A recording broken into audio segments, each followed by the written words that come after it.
The worst mistakes in my life always started with kindness. The rain hammered against my apartment window hard enough to rattle the loose frame, and I remember thinking the storm sounded angry. New York had been drowning for hours. Water rushed along the curb outside like a river, headlights smeared across the glass in long streaks of white and red. My shift at the diner had ended almost 2 hours earlier, but I was still awake. Still sitting at my tiny kitchen table with a mug of coffee that had gone cold. That's when someone started pounding on my door. Not knocking. Pounding. 3 sharp hits. Then silence. I froze. Nobody visited me at midnight. Nobody even knew where I lived except my manager and my landlord. Another knock came. Slower this time. Weaker. I grabbed the small can of pepper spray I kept near the sink and walked toward the door. Every bad decision starts with curiosity. At least that's what my grandmother used to say. I looked through the peephole and immediately stepped back. A man stood in the hallway. Tall.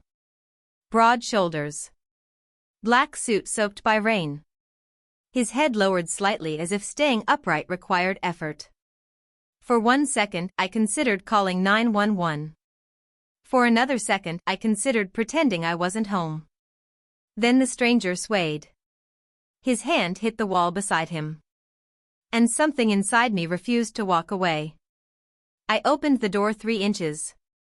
Sir? I asked. No answer. Just heavy breathing. Up close, he looked even more intimidating. Black hair slicked back despite the rain. Dark tattoos visible along his neck and hands. Expensive suit. Expensive watch. Expensive everything. The kind of man who didn't belong anywhere near my apartment building. His eyes opened briefly. Green. Sharp. Intelligent. Then they unfocused again. You okay? I asked.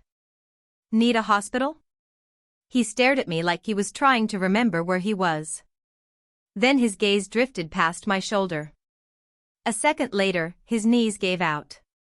I barely had time to jump aside. He didn't hit the floor hard. He caught himself against the wall first. But it was enough to make my heart slam against my ribs. Seriously? I muttered. You pick my door? It took 20 exhausting minutes to get him inside. I wasn't strong. I spent my days carrying plates, not people. But somehow I managed. By the time I got him onto my couch, I was sweating and out of breath. He never fully woke up. Not once. I found a few scrapes on his hands and a bruise near his temple. Nothing life-threatening. Nothing that explained why he looked so exhausted. I cleaned him up as best I could. Left a bottle of water on the coffee table. Found an old blanket. Then I spent the rest of the night wondering who the hell he was. Morning arrived gray and cold. Rain still tapped against the window. I had just finished getting ready for work when I heard movement from the couch. The stranger sat upright instantly. Not slowly. Not groggily.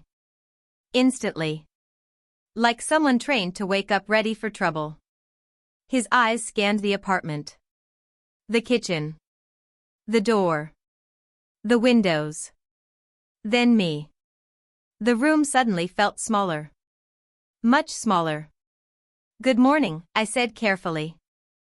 You're welcome, by the way. He didn't answer. He stood. Adjusted his jacket. Looked around my apartment with visible irritation. His gaze landed on the second-hand furniture. The peeling paint near the ceiling. The tiny dining table.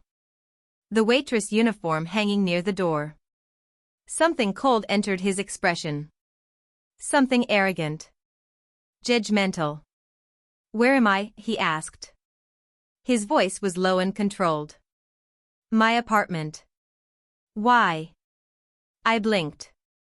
Because you practically collapsed outside my door during a storm. He looked at me. Then at the apartment again. Then back at me. Whatever conclusion he reached happened fast. Too fast. His jaw tightened. His eyes hardened. I suddenly felt like I was being accused of something without knowing what it was. "I don't know what game you're playing," he said. "But stop now." I stared at him. "Excuse me?" He stepped forward. Not threatening. Just cold. Colder than the rain outside. People usually want something. I laughed once. Mostly because I couldn't believe what I was hearing.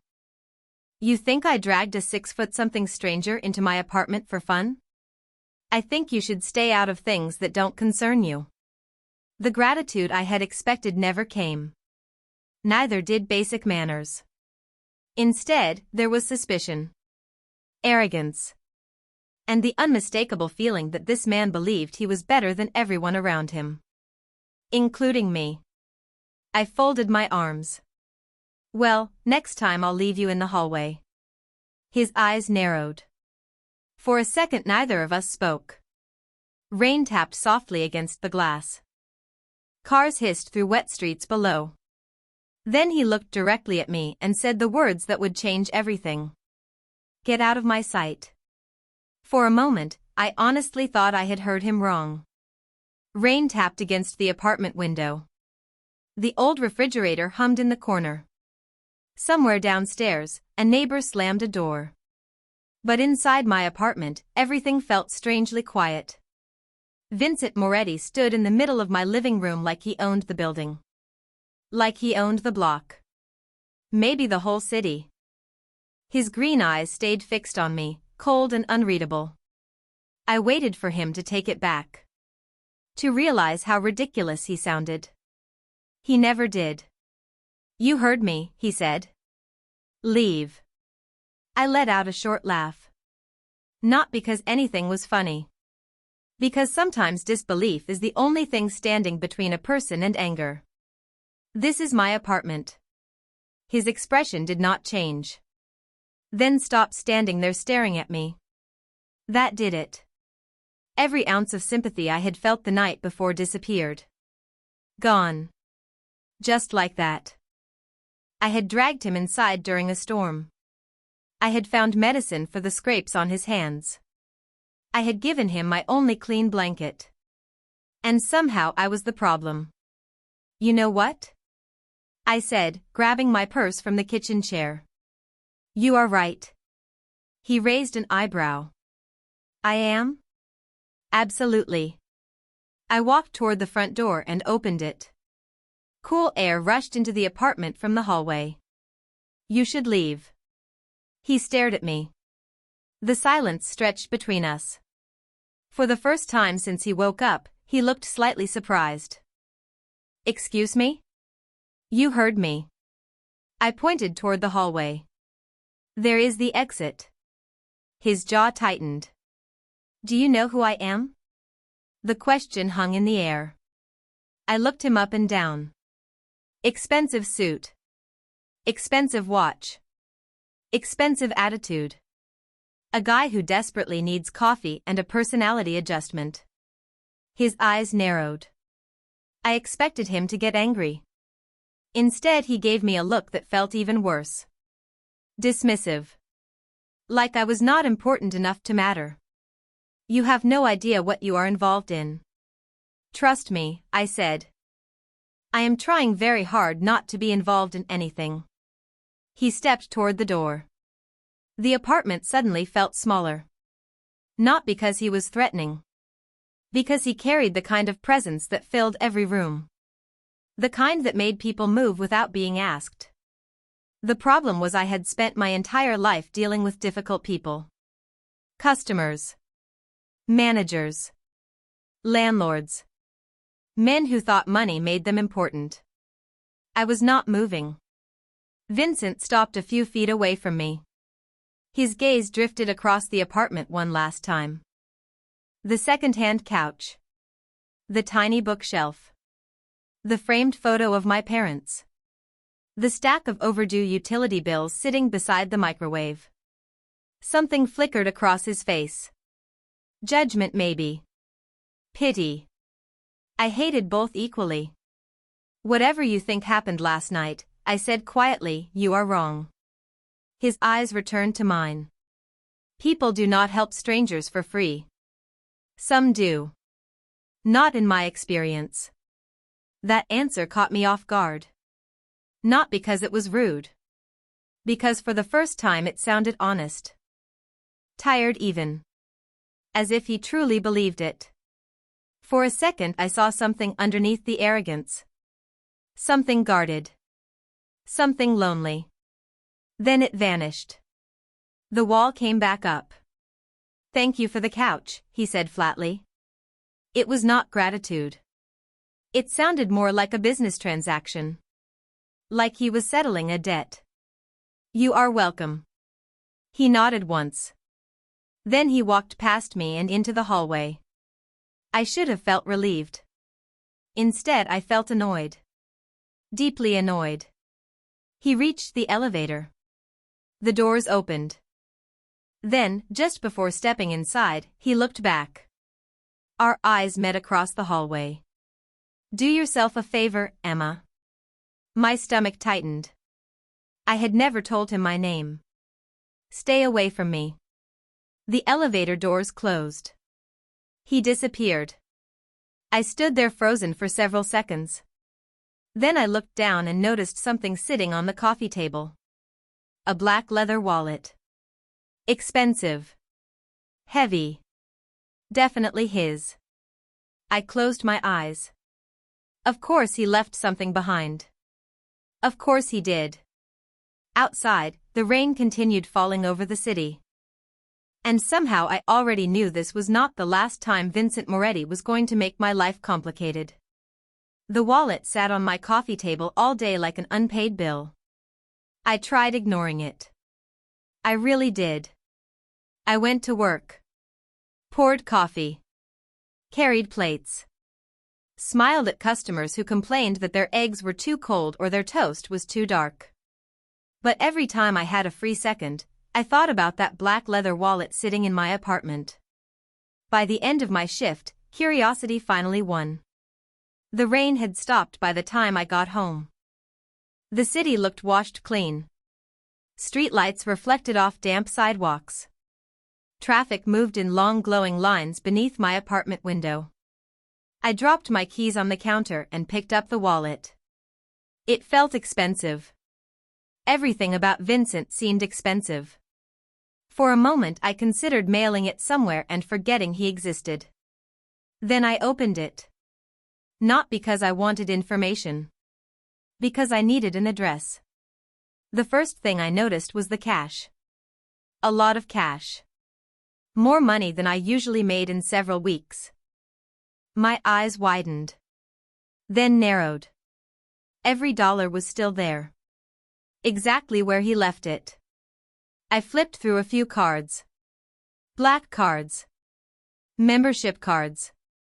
Business cards. The kind of things people carried when they lived in a completely different world than mine. Then I found his driver's license. Vincent Moretti. Manhattan address. I stared at the photo. Same sharp features. Same cold eyes. Same expression that suggested smiling was a waste of time. I almost laughed. Somehow the picture looked even less friendly than the real man. A folded receipt slipped out from behind one of the cards. I picked it up. Pharmacy. $12.87. The date was last night. My stomach tightened. Last night. The bandages. The pain reliever. The bottle of water. I had paid for those. Not because I expected anything back. Just because someone needed help. Suddenly his words echoed through my head again. People do not help strangers for free. The memory irritated me all over again. I folded the receipt and tucked it back into the wallet. Then my phone buzzed. It was my friend Rachel. Please tell me you are not still thinking about mystery suit guy, she said the moment I answered. I found his wallet. Silence. Then a groan. Emma. What? Normal people turn those in. That is exactly what I am trying to do. Normal people do not sound that annoyed while doing it. I looked at the wallet. You should have met him. Was he handsome? Rachel. That is not a no. I rolled my eyes. He was rude. Those things are not mutually exclusive. 20 minutes later I ended the call and grabbed my coat. The sooner I returned the wallet, the sooner this strange chapter of my life could end. Manhattan traffic was terrible as usual. 40 minutes later I stood across the street from one of the tallest residential buildings I had ever seen. Glass. Steel. Uniformed doormen. Luxury cars lined along the curb. I suddenly felt very aware of my waitress uniform beneath my coat. This place probably spent more money on flowers each month than I spent on rent all year. I walked inside anyway. The lobby looked more like a luxury hotel than an apartment building. Marble floors. Giant chandeliers. Fresh flowers arranged on every surface. The doorman greeted me politely until I explained why I was there. The moment I said Vincent's name, his expression changed. Not fear. Respect. Immediate respect. He picked up a phone behind the desk. Spoke quietly. Then looked at me again. Someone will be down shortly. 5 minutes later the elevator doors opened. 2 men stepped out wearing dark suits. Professional. Serious. The taller one approached first. Miss Reeves? My stomach dropped. How do you know my name? The man offered a polite smile. Mr. Moretti would like to see you personally. Every instinct told me to hand over the wallet and leave. Then the elevator doors opened again. Vincent stepped out. Black suit. Black tattoos. Green eyes. Completely recovered. He looked directly at me. Then his gaze dropped to the wallet in my hands. For the first time since I met him, something unexpected crossed his face. Not arrogance. Not suspicion. Surprise. The lobby suddenly felt too quiet. Vincent stood a few feet away, staring at the wallet in my hands as though it had personally offended him. The 2 men beside him exchanged a brief glance before stepping back. Not far. Just enough to give the illusion of privacy. I held out the wallet. You left this in my apartment. Vincent looked at it for a second before taking it. His fingers brushed the leather. Then his eyes returned to me. Everything is still there. I folded my arms. Was something supposed to be missing? A strange expression crossed his face. Not quite embarrassment. Not quite discomfort. But close. Most people would have looked inside. I did. One eyebrow lifted. Looking for your address. And? You are exactly as friendly in person as you are on your driver's license. For the first time, I thought I saw the corner of his mouth twitch. Not a smile. More like his face briefly forgot how serious it wanted to be. Then it disappeared. You came all the way here to return it? I considered mailing it. But you didn't. I wanted to make sure you got it. His gaze stayed on me longer than necessary. The kind of look that felt less like observation and more like evaluation. It made me uncomfortable. Not because he was intimidating. Because he seemed determined to figure me out. Why, he asked. Why what? Why help me? I laughed softly. We are seriously having this conversation again? Answer the question. Because you needed help. That is not a reason. It is for me. The silence that followed felt heavier than it should have. Around us, wealthy residents crossed the lobby. Phones buzzed. Elevators opened and closed. But Vincent looked strangely distracted. As though my answer bothered him. Finally, he slipped the wallet into his jacket. How much did you spend? I blinked. What? The pharmacy receipt. My stomach dropped slightly. Of course he had seen it. $12.87. He reached into his pocket immediately.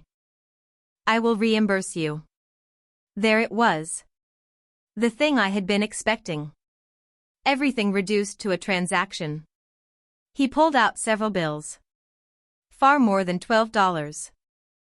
Far more than necessary. I looked at the money. Then at him. No. He frowned. No. Keep it. Emma. Hearing my name in his voice felt strange. Different than before. Less dismissive. It is not charity, he said. Neither was what I did. He stared at me. I stared back. Neither of us moved. Finally, I shook my head. You really do not understand, do you? Something hardened in his expression. Not anger. Frustration. Understand what? Not everything has a price. The words landed harder than I expected. His jaw tightened slightly. For a moment, he looked away. Toward the giant windows overlooking the city. Toward the gray afternoon sky hanging above Manhattan. When he looked back, something had changed. Just a little. You think very highly of people. No, I said. I just try not to assume the worst about them. The irony was impossible to miss. We both knew it. Vincent glanced toward the doorman. Then toward the elevator. Then back at me. You came all the way here after a shift? Yes. You should be home. I laughed again. That almost sounded like concern. It was practical advice. Sure it was. Another silence followed. Less hostile this time. Less sharp. The distance between us felt different now. Not gone. Just less certain. Like two people standing on opposite sides of a bridge neither wanted to cross first. Then my phone buzzed. A message from my manager asking if I could cover an extra evening shift. I sighed. Vincent noticed immediately. Problem? Rent exists. Fair point. The answer surprised me enough to look up. He almost sounded human. Almost.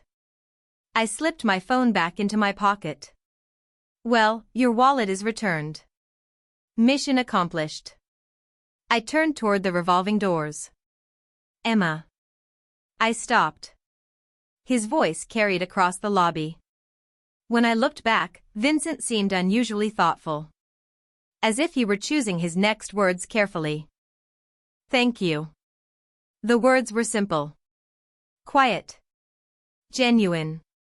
And somehow that surprised me more than anything else he had said. I nodded once. Then walked toward the exit. Outside, the city air felt cooler. Lighter. I thought the strange chapter involving Vincent Moretti was finally ending.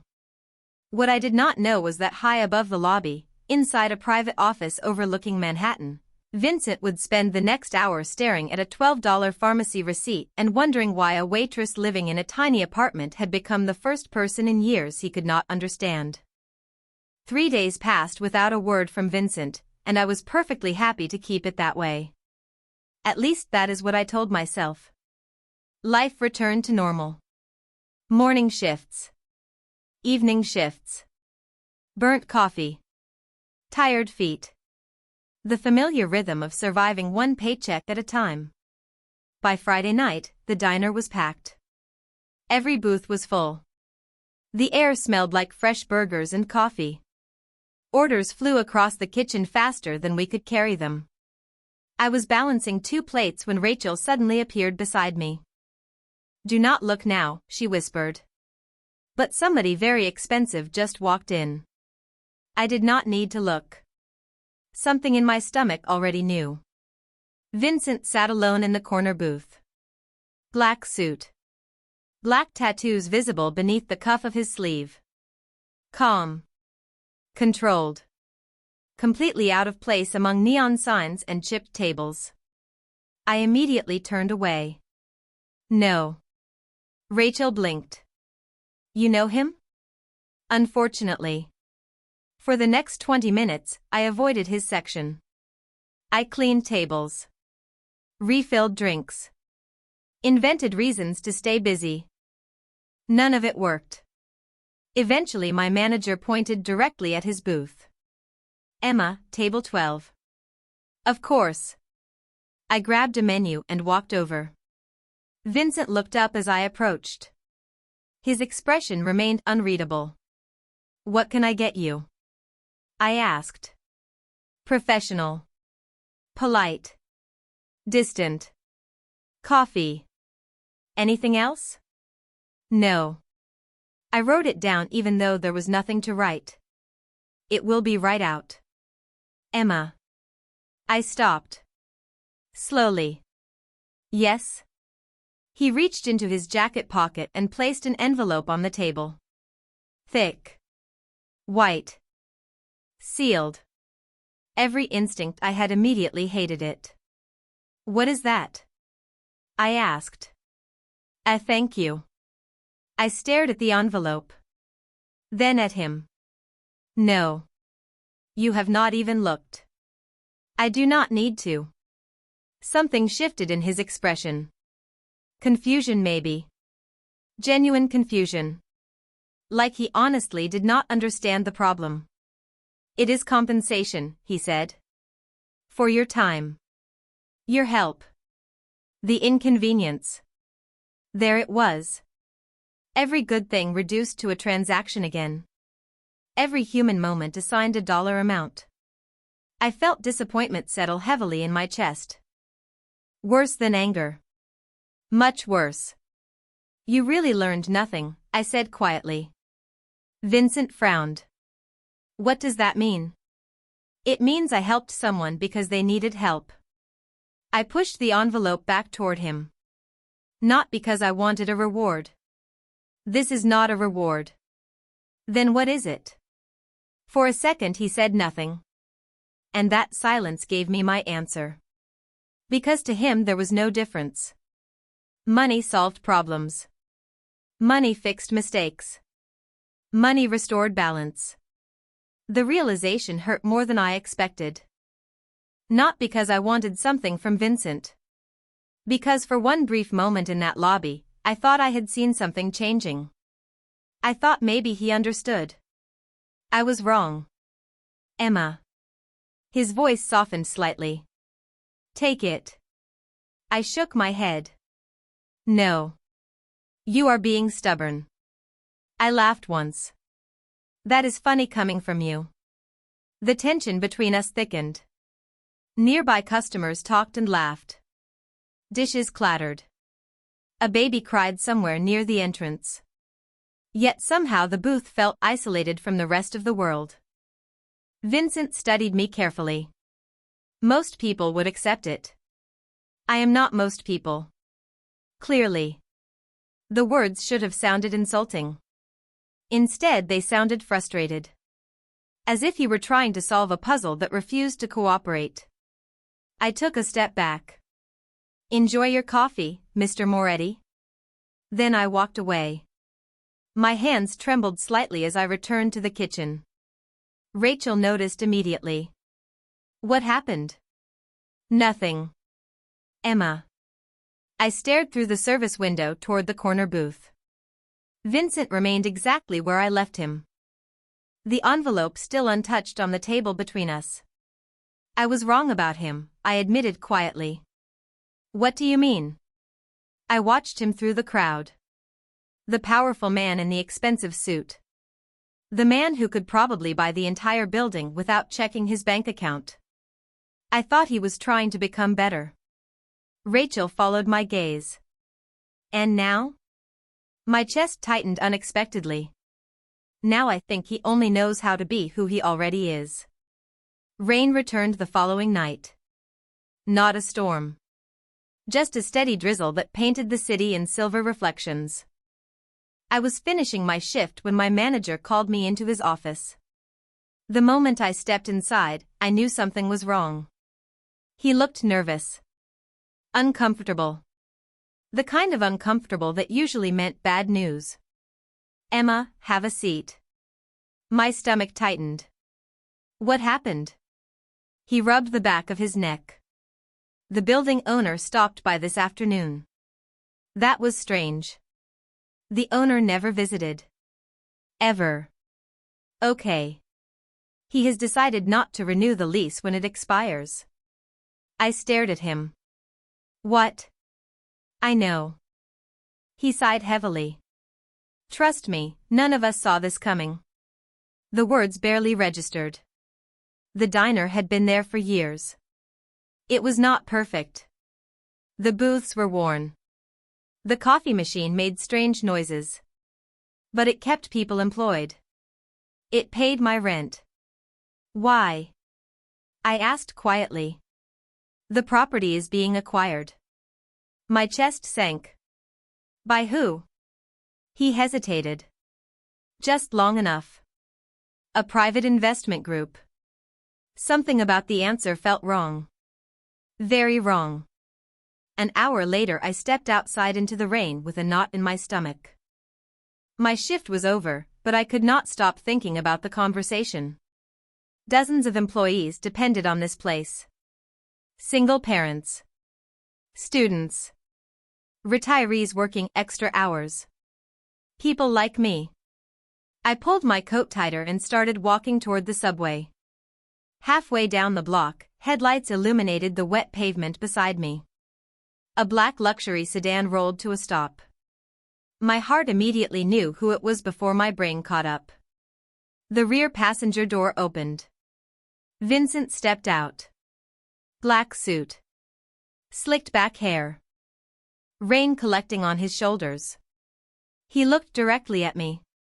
"We need to talk." I almost laughed. "No. You need to leave me alone." His expression tightened slightly. "Emma." "No." I kept walking. He followed.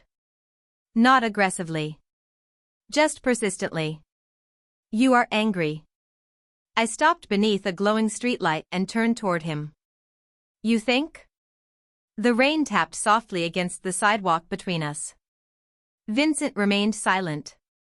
Waiting. I folded my arms. "You came into my diner with an envelope full of money because you thought everything could be fixed with a number." "That is not what I thought." "Really?" My voice cracked with frustration. "Because that is exactly how it felt." Something flashed in his eyes. Regret maybe. But before he could answer, another thought suddenly hit me. Hard. The property acquisition. The timing. The money. The influence. My stomach dropped. Oh my God. Vincent frowned. "What?" I stared at him. The diner. His face became unreadable. Completely unreadable. Which somehow felt worse than an answer. "Tell me you had nothing to do with it." He did not speak immediately. That silence was enough. My disappointment turned into something deeper. Something heavier. "You bought it." "Emma, listen. You bought the building." I was trying to help. The words landed like a punch to the heart. Not because they were cruel. Because he actually believed them. "Help?" I stared at him in disbelief. "Do you hear yourself?" Rain dripped from the edge of my coat. Cars moved through the wet streets behind us. The city kept going while something between us quietly broke apart. "The diner was struggling," Vincent said. "I thought I could improve things. Without asking anyone. I was protecting jobs." I shook my head slowly. "No. You were controlling the situation." His jaw tightened. "There is a difference." Not from where I am standing. For the first time since meeting him, Vincent looked genuinely frustrated. Not with me. With himself. With the conversation. Maybe with the fact that his solution had created a problem he never anticipated. But it was too late. The damage was already done. I stepped backward toward the subway entrance. Emma. His voice sounded different now. Less certain. I was trying to do something good. I looked at him for a long moment. At the powerful man standing alone in the rain. The man who could influence buildings, businesses, entire neighborhoods with a phone call. Then I remembered the envelope. The wallet. The assumptions. The way he always decided what was best before asking anyone what they actually wanted. That is the problem, Vincent, I said softly. You never seem to understand that other people deserve a choice. Then I turned and disappeared down the subway stairs, leaving him standing alone beneath the rain while, for the first time, I wondered if I had been completely wrong to believe he could change. Sometimes disappointment is louder than anger. The days after our argument felt strangely empty. Not peaceful. Empty. Vincent disappeared completely. No surprise visits. No black cars outside the diner. No awkward conversations. Nothing. Part of me was relieved. Another part kept noticing his absence anyway. The diner remained busy as always, but the uncertainty surrounding the building hung over everyone. Customers still came. Coffee still poured. Plates still rattled across tables. Yet every conversation eventually returned to the same question. What happens next? Nobody had an answer. Including me. A week later, I arrived for my morning shift and immediately noticed something different. My manager looked confused.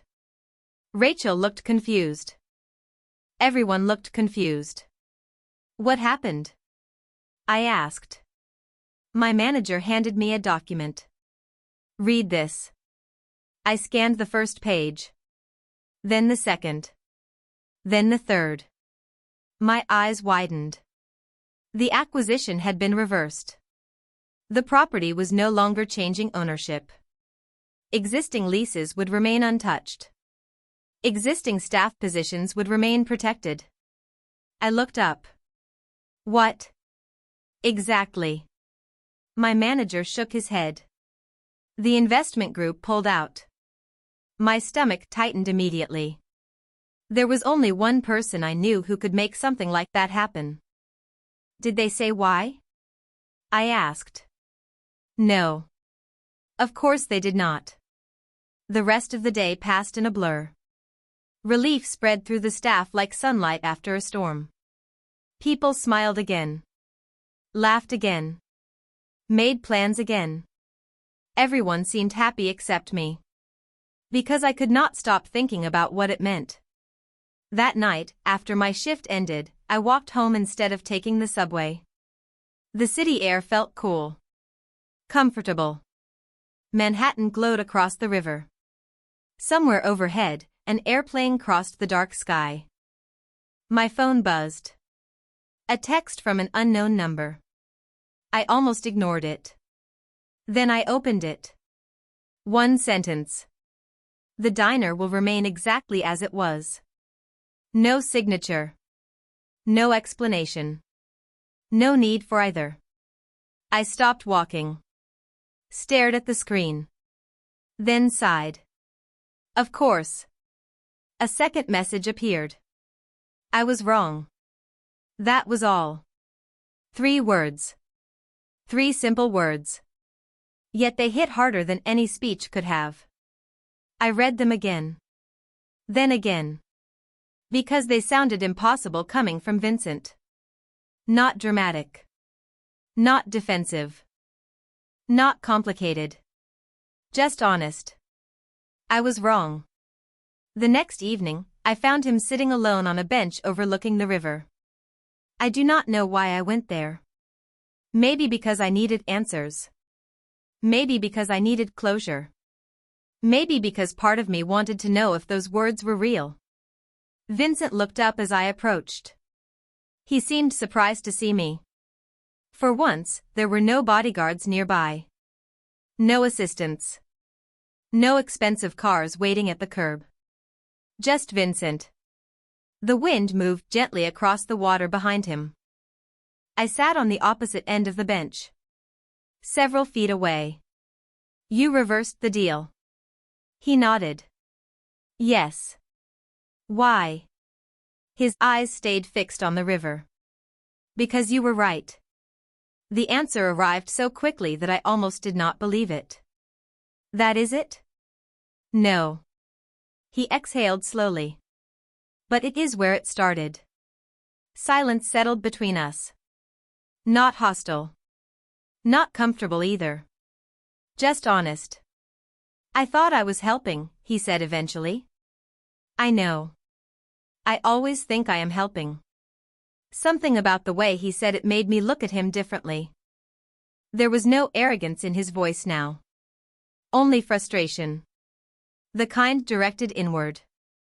Do you know what the worst part was? He asked. I shook my head. Vincent laughed softly without humor.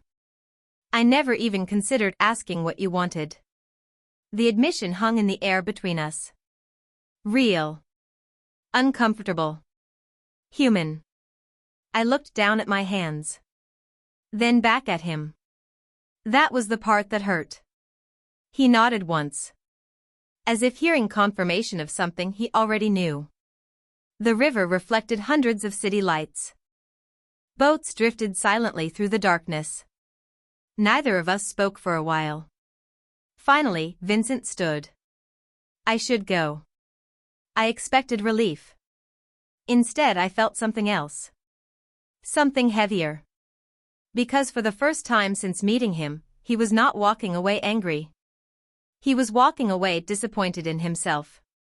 And somehow that hurt more than any argument we had ever had. The knock came just after 10 at night. I almost ignored it. My shift had been exhausting. My feet hurt. My tiny apartment smelled faintly of coffee and laundry detergent. All I wanted was a shower and sleep. The knock came again. 3 quiet taps. Nothing urgent. Nothing demanding. I opened the door expecting Rachel. Instead, Vincent stood in the hallway. For a second neither of us spoke. He looked different. Not physically. The black suit was still perfectly tailored. His hair was still slicked back. The tattoos still disappeared beneath the collar of his jacket. But something in his posture had changed. He seemed less certain.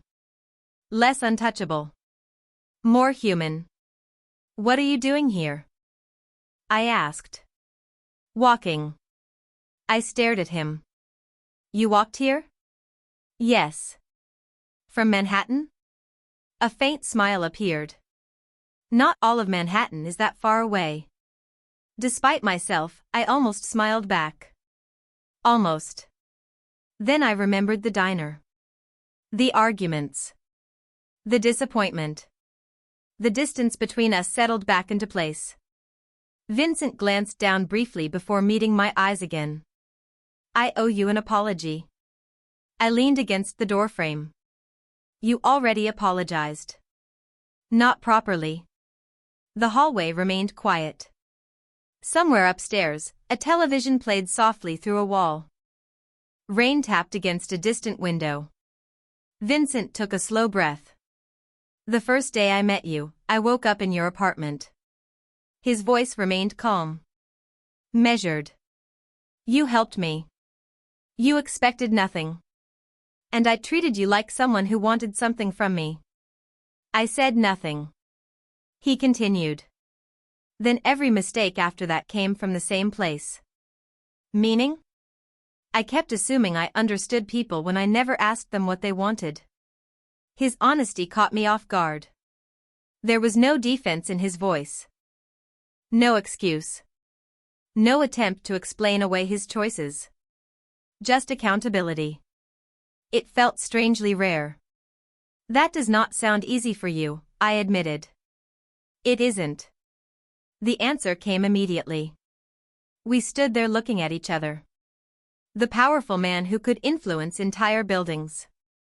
The waitress from a tiny apartment. Two people who should never have crossed paths. Yet somehow here we were. Vincent reached into his jacket. My stomach tightened automatically. Another envelope and I was closing the door. Instead, he pulled out a folded piece of paper. He handed it to me. Confused, I opened it. It was a list. Employee names from the diner. Notes beside each one. Single father. Nursing student. Supporting elderly parents. Medical expenses. I looked up. What is this? The people affected by the lease issue. Why do you have this? Because after our conversation, I wanted to understand who I almost hurt. The words hit me harder than I expected. I looked back down at the paper. Every employee. Every story. Every life. He had taken the time to learn them. Not because he needed to. Because he finally wanted to understand. Vincent. He shook his head slightly. I am not showing you this for credit. Then why? He hesitated. For the first time since meeting him, he actually seemed nervous. Because you once told me people deserve a choice. His eyes met mine. I am trying to learn how to listen before I decide what is best. The hallway suddenly felt very small. Very quiet. For weeks, I had wanted proof that Vincent could change. Real proof. Not money. Not influence. Not grand gestures. Change. Actual change. And standing there, I realized something important. Change rarely arrives dramatically. Sometimes it arrives through uncomfortable honesty. Through humility. Through someone admitting they were wrong. I folded the paper carefully. That is a start. Relief flickered across his face so quickly I almost missed it. Not victory. Relief. As if my words mattered more than he expected. He nodded once. That is fair. Then he stepped backward toward the elevator. Good night, Emma. Good night, Vincent. The elevator doors opened. He stepped inside.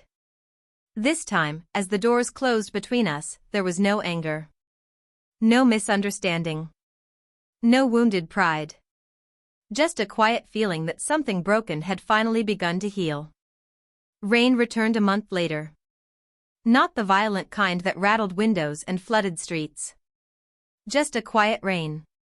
The kind that turned city lights into watercolor reflections and made people walk a little slower. I stood by my apartment window watching droplets slide down the glass. The same window. The same view. The same tiny apartment where everything had started. My phone buzzed on the kitchen counter. A message from Rachel. You are smiling again. I rolled my eyes and typed back a reply I never sent. Because she was right. Somewhere along the way, life had become lighter. The diner was safe. The staff was safe. The constant anxiety that used to follow me everywhere had finally loosened its grip. And Vincent had kept his distance. Not because he stopped caring. Because he finally understood boundaries. We still talked occasionally. Short messages. Brief conversations. Nothing dramatic. Nothing forced. For the first time, neither of us was trying to change the other. Another knock interrupted my thoughts. I looked toward the door and laughed softly. Some things never changed. When I opened it, Vincent stood in the hallway holding 2 paper coffee cups. I figured this was safer than an envelope. I could not help smiling. That is definitely progress. He handed me 1 cup. The familiar smell of coffee filled the apartment. We moved toward the window together. The city glowed beyond the rain-covered glass. For a while neither of us spoke. The silence felt comfortable now. Not awkward. Not tense. Comfortable. Vincent looked out across the city. You know, this window is smaller than I remember. That is because you were busy insulting me the first time. He winced immediately. I probably deserve that. Probably? He laughed quietly. The sound surprised me every time. Because it still felt rare. Genuine. Earned. We stood there watching headlights move through the wet streets below. Finally Vincent spoke again. I spent most of my life believing respect came from power. I looked at him. His eyes remained on the city. And now? He thought about it. Really thought about it. Now I think power only makes people listen. His gaze shifted toward me. Respect has to be earned. The words settled softly between us. I remembered the man who had woken up on my couch months earlier. Suspicious. Arrogant. Convinced every act of kindness came with a hidden price tag. That version of Vincent felt strangely distant now. Not gone. Just transformed by experience. By mistakes. By consequences. You have changed, I said quietly. Vincent looked down at his coffee cup. Not enough. Maybe not. He smiled slightly. That sounds like something you would say. Because it is true. The rain continued tapping gently against the glass. Somewhere below, a siren echoed through the city before fading into the distance. Life moving forward. Always forward. Vincent set his coffee on the windowsill. Then he reached into his jacket. I immediately narrowed my eyes. If that is another envelope, I am closing the door. He laughed. Actually laughed. It is not. Instead, he pulled out a small folded receipt. My eyes widened in recognition. The pharmacy receipt. $12.87. The same one from the night everything began. You still have that? I asked. Yes. Why? Vincent looked at the faded paper for a moment before answering. Because it reminds me that the most important thing anyone ever did for me cost less than $13. My throat tightened unexpectedly. Not because of the receipt. Because of what it represented. Kindness. Humility. Growth. The things neither of us had expected to find that rainy night. Vincent folded the receipt carefully and returned it to his pocket. Then he looked at me with the same green eyes that once seemed impossible to read. Only now they felt different. Open. Honest. Human. Thank you, Emma. I smiled. For what? He glanced toward the rain-covered window. Toward the city he could influence but never fully control. Then back at me. For not giving up on the man I was trying not to become. Outside, the rain continued falling over New York. Inside, for the first time since the night a stranger collapsed outside my door, neither of us needed anything more than that moment.